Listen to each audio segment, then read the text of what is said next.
3 quick tips for a Tech Tuesday.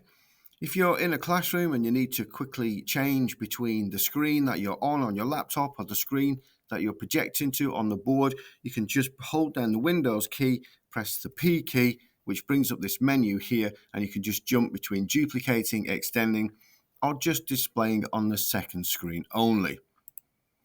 Number 2, hold down the Windows key and the D key to quickly minimize all of your windows to be able to access whatever you've got saved on your desktop. To bring all your windows back up, press the Windows D key again.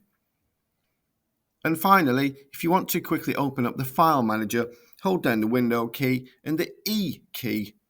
If you want 2 windows so you can just simply move files from one window to another, press the Window E key again, and now you have 2 windows. Just repeat that process every time you need a new File Explorer window. That's it for Tech Tip Tuesday.